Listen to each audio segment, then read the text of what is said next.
143 hospices have come together from across the country to take part in the National Hospice Campaign. Get Radio Breakfast with Rich Smith.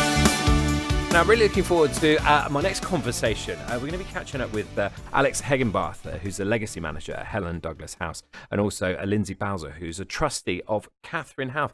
Good morning to you both. Good morning.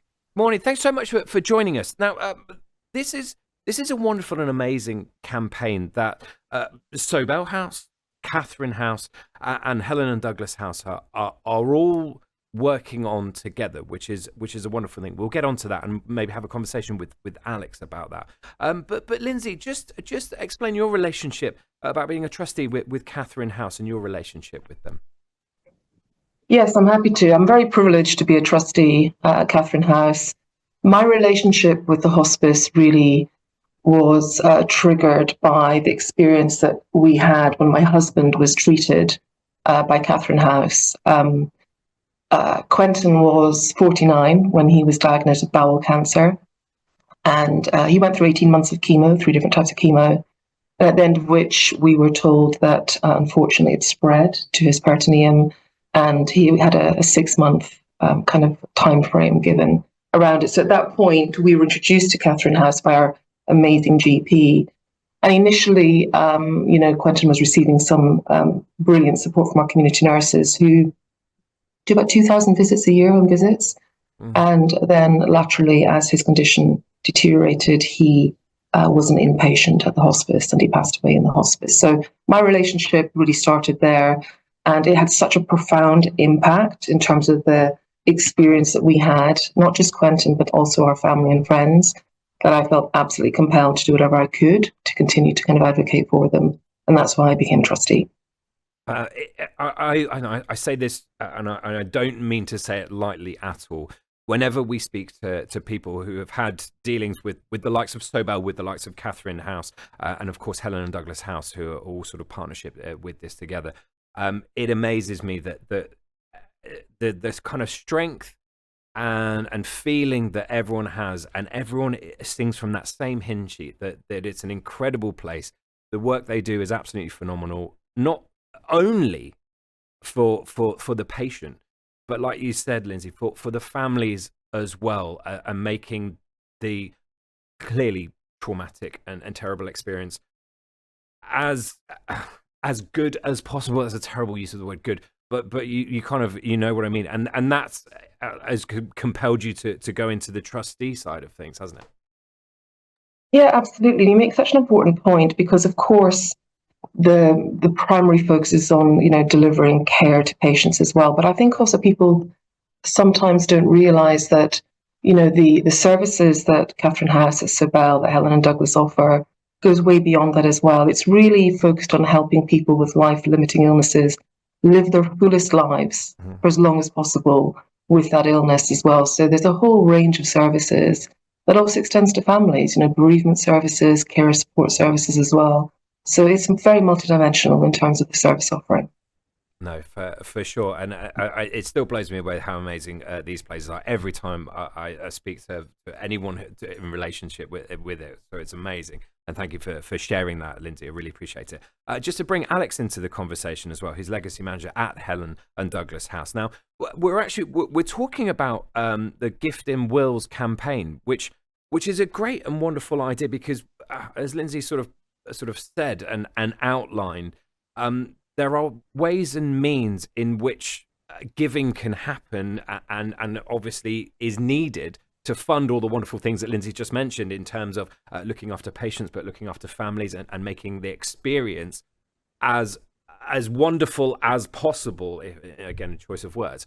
So this is a great thing that, and actually linking the 3 charities as well. That's a real special thing, because I guess charities are all fighting for their own corner, their own piece, but actually collaborative work is an amazing thing, Alex. Well, just to say first, thank you to Lindsey for sharing your story. And it's a story that's shared by tens of thousands of people and their families across the UK. And that's why, to use the word exciting, but it is that 143 hospices have come together from across the country to take part in the National Hospice Campaign, to not only raise awareness about hospice care and the vital role it plays in our care sector, but also to change the nature of the perception of hospice care as well. One thing that Lindsey mentioned there was it's not just about the palliative care, which a lot of people seem to focus that emphasis on, is all the support that surrounds it as well, not just for those who are the immediate beneficiaries of the service, but their families, and then the continued support into bereavement as well. To talk about Helen and Douglas House specifically, one thing we offer is a sibling support group to help the brothers and sisters of those who are going through their care, to make sure that they also get the help and the emotional support that they need as well. No, it always goes so far beyond just the kind of the front line, doesn't it? And kind of what kind of people see. And this is why I always enjoy these conversations, because it actually just breaks down those barriers of perception and goes, actually, it goes far beyond that, and we all know, because we've all experienced the loss of someone at some point in our life, or will do, that it goes beyond actually just that person, and does filter down into, like you say, family, friends, and that support network there, to have a safety net for all of those people who are affected. Even just to be there, even just to have the facilities able to do it, is so vitally important, certainly for the county. I was just going to say, when you mentioned about collaborative working, one of the main things, I mean, to talk about just Helen Douglas House specifically, it costs £6 million a year to run the hospice and provide the care and service we do. And we've helped 580 families last year. And because of those families that we've helped, 10% of them are brand new to the service last year, which really shows that growth in demand that's there. And I'm sure the same is, of course, the same for Katharine House and Sobell House as well. And the fact that the cost of care is rising and that demand is rising means that it's more vital than ever that we can try and secure the funding and the resources we need for not just now, but into the future as well. Especially as a number of large charities are, of course, investing more heavily into legacy marketing and encouraging more people to leave gift in wills. There's a risk there that smaller charities like hospices would have potentially missed out on that opportunity to secure that future. So that's why it's been great that the National Hospice Campaign is allowing us all to work together, and a rising tide lifts all boats, and hopefully that means we can work together. And one thing that has been great, even just seeing it on social media, the advertising that's been shared, and there's TV adverts as well going out over these next couple of weeks. But because all the other hospices are sharing the same type of media and messaging, we're all helping support each other in a way that I didn't expect to see. And it's really been fantastic. And I'm really hope that the public get on board of it and Google how to leave a gift in your will to your local hospice. I mean, they can go on to thisishospicecare.org.uk to find where their local hospice is, in order to start their journey of leaving a gift in their will to those who desperately need it. No, you make such a wonderful point, and it's heartwarming to kind of have this collaboration of great charities, because you're, like you say, you're all striving for that endpoint. You're all doing amazing work, and to kind of have you on together and speak about you all together in this way is a great and wonderful thing. And having that focus of all sort of going along the same lines with it is an amazing thing. And Lindsey, so to come back to you as well, just in terms of the gift in wills, this is something that everyone will do at some point.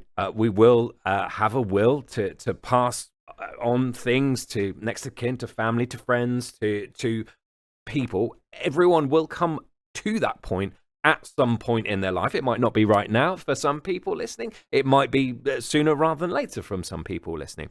And this is a lovely way to kind of, I guess, say thank you. And I guess kind of just go, actually, maybe I can't become a trustee like yourself, of course. Maybe I can't run a marathon to try and raise money that way, or do something. But this is a way that everyone listening who will get there eventually can do something to help. Oh, gosh, absolutely. And I made a decision to leave a gift in my will for Katharine House as well for that gratitude, Rich, as well. And I think, something very specific triggered that for me, which is after Quentin died, and I'm sure Sara will probably echo this as well. I think one of the questions you ask yourself is there anything else that I or we could have done in those last weeks to make it lighter or easier or better? And I know the answer to that question unequivocally is no. And I know that for two reasons. One is because I saw how he lived his last few weeks, and it's a really active thing. And it sounds really incongruous, but people have these perceptions of hospices as being like quite sad and depressing places. And you go through the gamut of all these emotions at that time, but some of those emotions are pure joy because every moment matters with that person.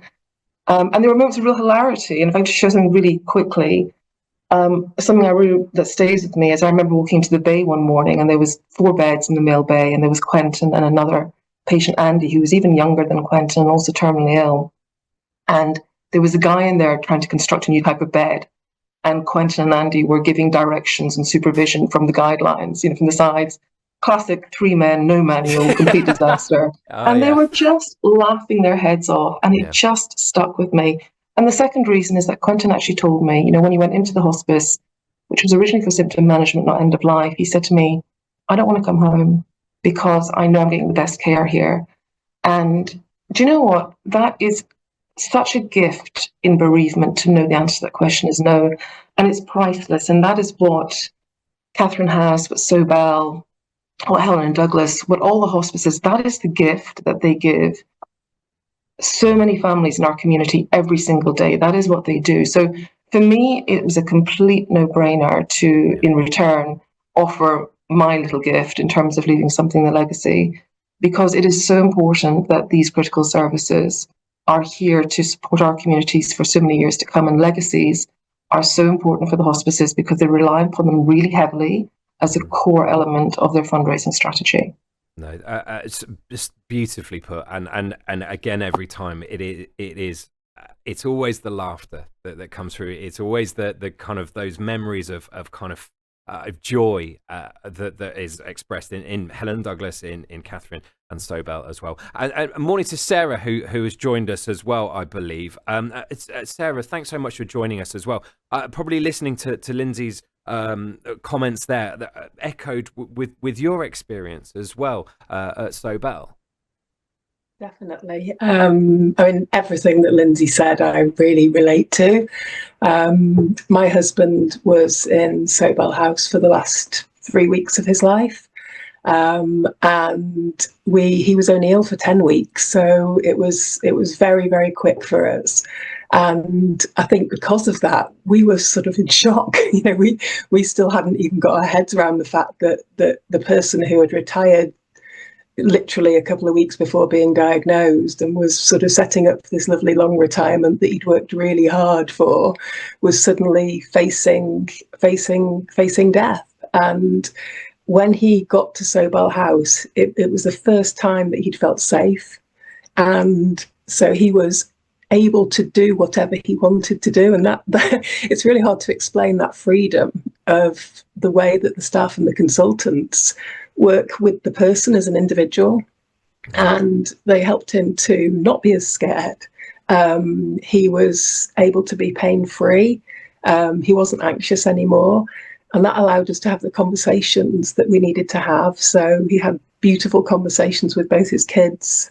He could tell me how to run the house and how to do the finances, and I'm sure you didn't need that. all those basics. I mean, he never worked out how to carry on doing the bins. So